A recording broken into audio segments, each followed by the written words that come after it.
Hi வணக்கம் மக்களே.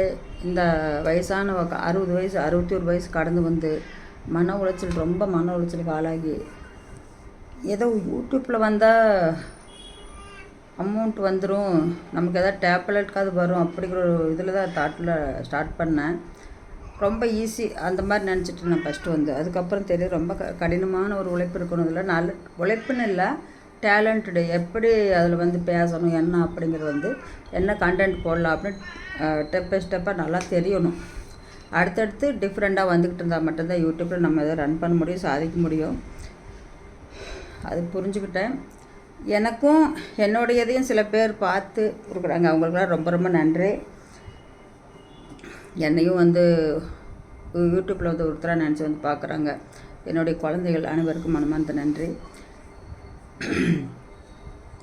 அரசனை நம்பி புருஷனை கைவிட்ட கொளரா, நான் ஏதோ ஒரு இதில் வந்து ஒரு பொண்ணை நம்பி எல்லாம் ஏதோ என் சக்திக்கு மீறி செஞ்சதுக்கப்புறம் இப்போ வருத்தப்பட்டு நான் ஒன்றும் பிரயோசனமே இல்லை எனக்கு. அதுதான் உண்மை.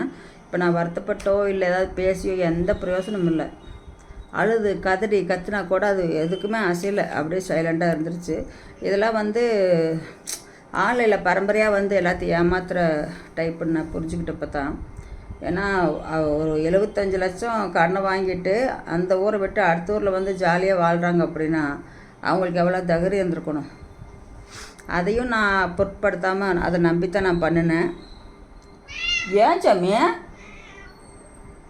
ஆனால் அது வேறு மாதிரியே போயிடுச்சு. நான் தான் யூடியூப் வந்து அவங்களுக்கு ரன் பண்ணி கொடுக்கணும், எப்படி இருந்தாலும் என்கிட்ட வருவாங்க அப்படிங்கிற ஒரு இது வச்சுக்கிட்டு இருக்கிறாங்க. அது இந்த ஜென்மத்தில் இன்னொரு ஜென்மத்துலேயும் கூட நடக்காது. ஒன்று எப்படிங்க இப்படி எனக்கு திரும்ப ஒரு டைம் சொல்லிக்கிற எதுலேயும் சொல்கிறேன். போன ஜென்மத்தில் நான் அதுக்கிட்ட கடன் வாங்கினாமா. யார் அந்த மொபைல் வாங்கி கொடுத்தல அந்த பொண்ணு, அது இந்த ஜென்மத்தில் வந்து இந்த மொபைல் வாங்கி கொடுத்து அந்த கடனை அடைச்சிருக்குதாம்மா. இது புராணத்தில் எழுதியிருக்குதாம்மா.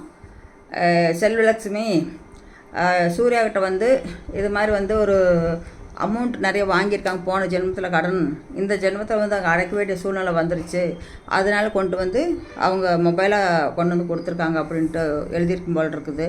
அது யாருக்கு படிக்கல, அவங்க கண்ணுக்கு மட்டும் புராணத்துலேருந்து கண்ணுக்கு தெரிஞ்சுதாம்மா. அது தெரிஞ்சுட்டு அதுக்கப்புறம் படிச்சுட்டு புராணத்துலேயே எழுதியிருக்குது. அதுக்கப்புறம் பார்த்தா நான் உண்மைதான், நானும் எனக்கும் தெரியும் உண்மைதான் அப்படின்னு சொல்லியிருக்காங்க.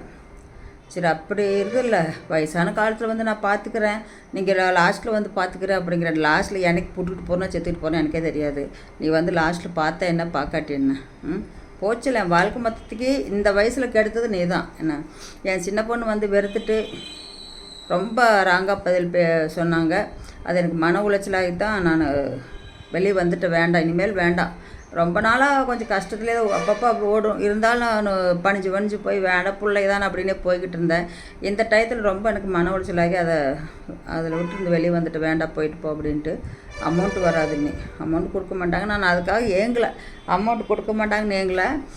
சூர்யானால் என்னுடைய சூழ்நிலை இன்றைக்கி ஒரு கேள்விக்குறியாக போயிடுச்சு. இதை நான் எப்படி திருத்துவேன், எப்படி சரி பண்ணுவேன் அப்படிங்கிறது எனக்கு தெரியல. என்ன பண்ணுறேன்னே புரியல. இவ்வளோ வயசாகி கூட இப்போ தவச்சிக்கிட்டு ஒரு டென்ஷன், மைண்டு டிப்ரெஷன் ஓவராக வருது. எப்படி சமாளிப்புன்னு கூட எனக்கு தெரியல. இந்த சிவபெருமான் என்ன இது எனக்கு உதவுவாரோ, என்ன செஞ்சு உதவுவாரோ, எந்த வழியில் எனக்கு வழிகாட்டுவாரோ தெரியல. வெயிட் பண்ணி தான் பார்க்கணும். நன்றி, வணக்கம் ஃப்ரெண்ட்ஸ்.